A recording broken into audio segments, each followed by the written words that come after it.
வணக்கம் மக்களே, நாம் இந்த ஆரோக்கியமான பதிவில் பழைய சாதத்தில் நிறைந்திருக்கக்கூடிய மருத்துவன்மைகளை பற்றி நம்ம விளக்கமாக பார்க்க போகிறோம். நம்முடைய முன்னோர்கள் எவ்வளவு வசதியானவர்களாக இருந்தாலும் சரி, வயல்களில் வேலை பார்ப்பவர்களாக இருந்தாலும் சரி, அவர்களுடைய தினசரி காலை நேர உணவாக பழைய சோறும் அதில் ஊற்றிய புளிச்ச தண்ணீரும் தான் இருக்கும். அதனால தான் அவங்கெல்லாம் நீண்ட நாட்கள் உடல் வலுவோட நீண்ட நாள் ஆயுட்காலத்தோடு வாழ்ந்திருக்காங்க. இட்லி தோசை அப்படின்னு நாம் நிறைய மாறினதுக்கு அப்புறமும் கூட ஏழைகளினுடைய உணவு அப்படின்னு பழைய சோறை நம்ம சொல்ல ஆரம்பிச்சிட்டோம். ஆனால் சமீபத்திய ஆய்வுகளில் என்ன சொல்கிறாங்கன்னா, உலகிலேயே மிக ஆரோக்கியமான காலை உணவாக பழைய சோறு தான் இருக்குது. அதில் நிறைந்திருக்கக்கூடிய ஊட்டச்சத்துக்கள் பல்வேறு விதமான மருத்துவ நன்மைகளை கொடுக்குது அப்படின்னு குறிப்பிட்டிருக்காங்க. இப்போல்லாம் 5 ஸ்டார் ஹோட்டலில் பார்த்தோம் அப்படின்னா மண் பாத்திரங்களை வச்சு இந்த பழைய சாதத்தை பரிமாறுறாங்க. ஸோ பழைய சாதத்திலும் புளிச்ச தண்ணீரிலும் கிடைக்கக்கூடிய ஊட்டச்சத்துக்கள்லாம் என்னென்ன, அந்த ஊட்டச்சத்துக்கள் மூலமாக கிடைக்கக்கூடிய நன்மைகள்லாம் என்னென்ன அப்படின்றத பற்றி தெளிவாக விளக்கமாக பார்க்கலாம். அதை பற்றி பார்க்குறதுக்கு முன்னாடி இந்த வீடியோவுக்கு மட்டும் ஒரு லைக் கொடுத்துட்டு இந்த தகவலை உங்களுக்கு தெரிஞ்சவங்களுக்கும் ஷேர் பண்ணிவிடுங்க. ஏன்னா அது அவங்களுக்கும் பயனுள்ளதாக இருக்கக்கூடிய ஒரு ஆரோக்கியமான பதிவு தான். இது போன்ற அப்டேட்ஸ்கள் நீங்கள் தொடர்ந்து பார்க்குறதுக்கு நம்மளுடைய ஹெல்த் நியூஸ் தமிழ் சேனலை மறக்காமல் சப்ஸ்கிரைப் பண்ணி வச்சுக்கோங்க. பக்கத்தில் இருக்கக்கூடிய பெல் பட்டனையும் கிளிக் பண்ணி ஆல் அப்படின்ற ஆப்ஷனையும் செட் பண்ணி வச்சுக்கிட்டீங்க அப்படின்னா நான் போடக்கூடிய எல்லா அப்டேட்ஸும் உங்களுக்கு நோட்டிஃபிகேஷன் அடிக்கடி சேரும். சரி வாங்க மக்களே, இப்போ வீடியோக்குள்ளே போய்டலாம். ஊட்டச்சத்துக்கள் நிறைந்திருக்கக்கூடியது நீராகாரம். பழைய சாதம் மற்றும் அதை ஊற வைத்த நீராகாரத்தில் அந்த புளிச்ச தண்ணீரிலிருந்து வழக்கமாக நாம் எடுத்துக்கொள்ளக்கூடிய அரிசி உணவுகளை விட அதிகப்படியான ஊட்டச்சத்துக்களை பெற முடியும். ஸோ இந்த அதிகப்படியான ஊட்டச்சத்துக்களால் நமக்கு அதிகப்படியான மருத்துவ நன்மைகள் கிடைக்கும். சாதம் ஊற வைத்த தண்ணீர் சாதாரண தண்ணீரை காட்டிலும் ஊட்டச்சத்துக்கள் நிறைந்தது. வேக வைத்த சாதத்தை குறைந்தது 12 மணி நேரம் நம்ம நொதிக்க வைக்கும்போது வழக்கமாக சாதத்தில் கிடைக்கக்கூடிய இரும்புச்சத்தினுடைய அளவை விட 21 மடங்கு இரும்புச்சத்து அதிகம் கிடைப்பதாக ஆய்வுகளும் குறிப்பிடுறாங்க. பொதுவாக 100 கிராம் அரிசி சாதத்திலிருந்து 3.4 மில்லிகிராம் அளவுக்கு இரும்பு சத்தை நம்ம மேலே பெற முடியும். இது 12 மணி நேரம் நொதிக்க வைக்கப்பட்ட சாதத்திலிருந்து இரும்பு சத்தினுடைய அளவு 73.91 மில்லிகிராம் அளவுக்கு கிட்டத்தட்ட 203% அதிகரிக்கும் அப்படின்னு குறிப்பிட்டிருக்காங்க. ஸோ இந்த அளவுக்கு ஊட்டச்சத்துக்கள் இருக்கக்கூடிய பழைய சாதத்தையும் நீராகாரத்தையும் நீங்கள் எடுத்துக்கிட்டிங்கன்னா ஊட்டச்சத்து குறைபாடுகள் உங்களுடைய உடலில் நீக்கப்பெறும்.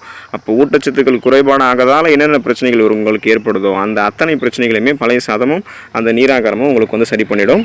பல நோய்களை தீர்க்கக்கூடியது நம்ம எடுத்துக்கொள்ளக்கூடிய பழைய சாதம். நொதிக்க வைக்கப்பட்டிருக்கக்கூடிய பழைய சாதத்திலிருந்து அதிகப்படியான அளவு விட்டமின் டி என்று சொல்லக்கூடிய சத்து உருவாகுது. ஸோ விட்டமின் டி சத்து என்ன பண்ணும் அப்படின்னா கால்சியம் போன்ற பிற ஊட்டச்சத்துக்களை உறிஞ்சி எலும்புகளை பலப்படுத்தும். இதன் மூலமாக நம்மளுடைய உடல் வலுப்பெறுவதற்கு நம்ம நொதிக்க வைக்கப்பட்ட சாதத்தை எடுத்துக்கொள்ளுவோம். அதனால் ஆஸ்டியோபோரோசிஸ், எலும்பு மெலிவு நோய், மூட்டு வலி, எலும்புருக்கி, முடக்குவாதம், எலும்பு மஜ்ஜைகளில் ஏற்படக்கூடிய பிரச்சனை, மூட்டு எழுச்சி போன்ற எந்த விதமான எலும்பு தொடர்பான பிரச்சனையும் இல்லாமல் உடல் நமக்கு வலுப்பெறும். அதனால் அதிகப்படியான உடல் சோர்வை நம்ம தீர்த்து கொள்வதற்கு எனர்ஜி ட்ரிங்க் மாதிரி நம்ம அந்த பழைய சாதத்தையும் அந்த நீராகாரத்தையும் எடுத்துக்கொள்ளலாம். அதோடு இது வயிற்றில் அமிலத்தன்மையும் வாயுவையும் அதிகரிக்காமல் பார்த்துக்கொள்ளும். pH லெவல்லையும் நமக்கு கரெக்டாக இருக்கும். அசிடிட்டி எல்லாம் எதுவும் ஆகாமல் உணவு செரிக்கிறதுக்கு வேண்டிய அந்த அமிலங்கள் எல்லாத்தையுமே சுரக்க வச்சு அமிலத்தன்மையும் எதுவும் பிரச்சனை இல்லாமல் பாதுகாத்துக்கொள்ளும்.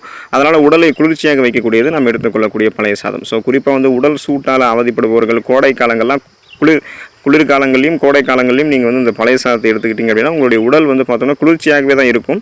ஸோ அதனால் உங்களுக்கு அது எப்பவுமே என்ன பண்ண முடியும்னா உடல் வெப்பம் அதன் மூலமாக ஏற்படக்கூடிய பல விதமான பிரச்சனைகள் எல்லாத்தையும் சரி பண்ணிவிடும். குடல் ஆரோக்கியத்தை மேம்படுத்தக்கூடியது பழைய சாதம்.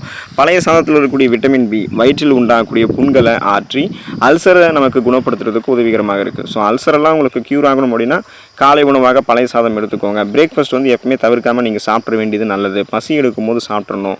அல்சர் க்யூர் ஆகிற வரைக்கும் காரசாரமான உணவுகளை சாப்பிடாமல் கண்ட உணவுகளை சாப்பிடாமல் இருக்கிறது நல்லது. ஸோ காலை உணவுகளை சாப்பிடணும். அதுவும் நீங்கள் பழைய சாதங்களை சாப்பிடும்போது விரைவில் அந்த புண்கள் உங்களுக்கு ஆறி போயிடும். இப்போ நீங்கள் எடுத்துக்கொள்ளக்கூடிய இப்போ பார்த்தோம் அப்படின்னா சாதத்தை நொதிக்க வைக்கும்போது சாதாரணமாக நீங்கள் சாதத்தை நொதிக்க வைக்கும்போது அதில் ஏராளமான நுண்ணுயிர்களும் நுண்ணூட்டச்சத்துக்களும் உற்பத்தி ஆகிடும். இது எல்லாமே நம்மளுடைய உடலில் pH அளவை மேம்படுத்துறதோடு குடலில் இருக்கக்கூடிய நல்ல பாக்டீரியாக்களுமே ஊக்குவிச்சு உற்பத்தி பண்ணிடும். இதனால் நம்ம உணவுகளை சாப்பிட்டு முடிச்சதுக்கப்புறம் ஊட்டச்சத்துக்கள் உறிஞ்சப்பட்டது போக மீதம் இருக்கக்கூடிய கழிவுகள் குடலில் இருக்கக்கூடிய நல்ல பாக்டீரியாக்கள் மூலமாக வெளியேற்றப்படும். எந்த விதமான பிரச்சனையுமே இருக்காது. மலச்சிக்கலை தீர்க்கக்கூடியது பழைய சாதம். நம்முடைய வயிற்றில் இருக்கக்கூடிய ஆரோக்கியமான பாக்டீரியாக்கள் ஜீரண சக்தியை மேம்படுத்த செய்வதோடு ஆரோக்கியமான குடல் இயக்கத்திற்கும் உதவி செய்யுது. பழைய சாதம் மிகச்சிறந்த மலமிளக்கியாக செயல்படுது. வளர்ச்சிதை மாற்றமும் இதன் மூலமாக நமக்கு அதிகரிக்குது. குடல் இயக்கங்கள் சீராக இருக்கிறதால சீரற்ற குடல் இயக்கம், கடுமையான மலச்சிக்கல், வயிற்று வலி, வாயு பிரச்சனை, அஜீரண கோளாறு இந்த மாதிரி பிரச்சனைகள்லாம் வராமல் தடுத்துக்கொள்ளலாம்.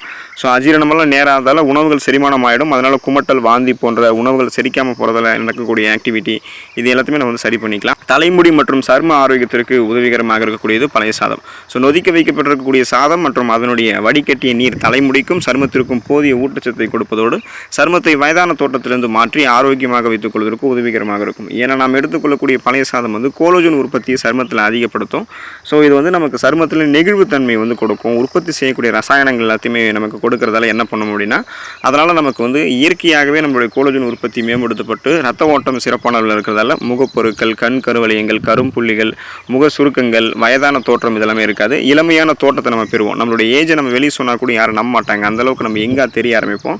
அதுக்கு தான் நம்மளுடைய சருமத்தில் வந்து எந்த விதமான பிரச்சனையும் இல்லாமல் மின்னக்கூடிய பளபளப்பான மிருதுவான சருமம், சாஃப்ட் அண்ட் ஷைனிங் ஃபேஸ் பெறுவதற்கு நம்ம வந்து பழைய சாதத்தை எடுத்துக்கொள்ள வேண்டியது அவசியம். அதே போல் பழைய சாதத்திலிருந்து வடிகட்டிய நீர் வந்து தலைமுடிக்கு இயற்கையான கண்டிஷனராக செயல்படும்.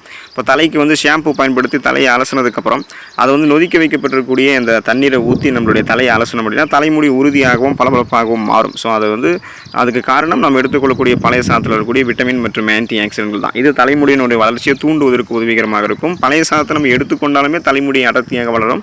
பழைய சாதத்தை நம்மளுடைய தலைமுடியில் அப்ளை பண்ணும்போதும் தலைமுடி அடர்த்தியாக கருகருவென்று வளரும். கூந்தல் அமைப்பு வந்து நமக்கு எப்போதுமே சிறப்பாக இருக்கும். முடி கொட்டுறது, இளநரையிலே இளம் வயசிலே பித்தநரை, இளநரை போன்ற பிரச்சனைகள் ஏற்படுவது, பொடுகு, பேன் தொல்லை இது எதுவுமே நமக்கு இருக்காது.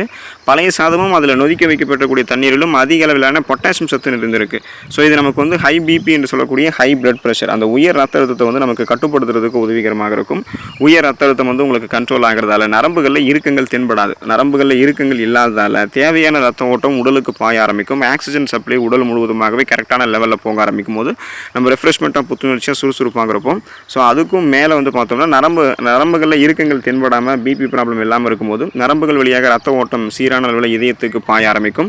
இதனால் இதயத்துக்கு ரத்த ஓட்டம் சீரான அளவில் கிடைக்கும் போது மாரடைப்பு, பக்கவாதம், இதய தமனிகளில் வீக்கம் ஏற்படுவது, இதய தசைகள் வலுவிழந்து போவது போன்ற இந்த மாதிரியான அறிகுறிகள் நமக்கு இருக்காது. நொதிக்க வைக்கப்பட்டிருக்கக்கூடிய பழைய சாதத்திலிருந்து நம்ம அதிகப்படியான செலனியம் மற்றும் மெக்னீசியம் சத்தை பெற முடியும்.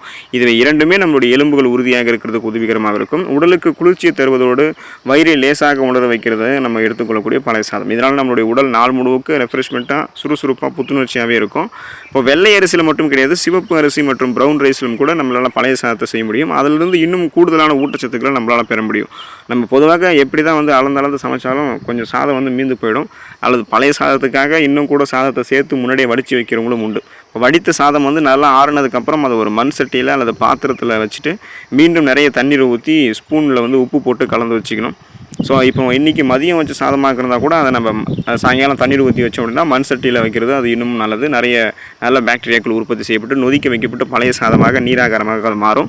இரவு முழுவதுமாகவே சாதம் வந்து அந்த நீரில் நொதிக்க ஆரம்பிக்கும். காலையில் எடுத்து பார்க்கும்போது பழைய சோறு நமக்கு வந்து ரெடியாக இருக்கும். பழைய சோதுக்கு வந்து நம்ம தொட்டுக்கணும் அப்படின்னா பெஸ்ட்டு காம்பினேஷன் எப்போதுமே சின்ன வெங்காயம், பச்சை மிளகா தான். இப்போ நம்ம எடுத்துக்கிட்டோம் அப்படின்னா அது அந்தளவுக்கு டேஸ்ட்டாக இருக்கும். மருத்துவ நன்மைகளுமே கொடுக்கக்கூடியதாக இருக்கும். நன்கு தண்ணீரில் ஊறி இருக்கக்கூடிய சாதத்தை நம்ம கையால் பிசைஞ்சு அதை எடுத்துக்கொள்ளும் போது டேஸ்ட்டாக இருக்கும். அது எந்த அளவுக்கு டேஸ்ட் இருக்கோ அந்தளவுக்கு மருத்துவ நன்மைகளுமே நமக்கு கொடுக்கும். அதனால் தொடர்ந்து நீங்கள் பழைய சாதத்தை வந்து எடுத்துக்கொள்ளுங்கள். ஏன்னா நொதிக்க வைக்கப்பட்டிருக்கக்கூடிய பழைய சாதமும் அதனுடைய நீரும் அந்தளவுக்கு நம்மளுடைய உடல் சோம்பேறித்தனத்தை எல்லாம் நீக்கிட்டு எடையை வந்து பார்த்தோம்னா உடல் சோம்பேறித்தனத்தை நமக்கு வந்து நீக்கிடும். உடல் எடையை வந்து அதிகப்படுத்திடும்னு சொல்லுவாங்க. ஆனால் அது வந்து உடல் எடையை வந்து குறைக்கும் தான் உங்களுக்கு. ஸோ அளவாக எடுத்துக்கிட்டிங்க அப்படின்னா உங்களுக்கு அது நிறைய நன்மைகளை வந்து கொடுக்கும். அதனால் தொடர்ந்து நீங்கள் ஊட்டச்சத்துக்கள் பெற்று உடலை சுறுசுறுப்பாக வைத்துக் கொள்வதற்கு நிறைய நன்மைகளை பெறுவதற்கு பழைய சாதத்தையும் நீர் ஆகாரத்தையும் எடுத்துக்கொள்ளுங்கள். அடுத்த ஆரோக்கியமான பதிவில் மறக்காமல் சந்திப்போம். நன்றி மக்களே.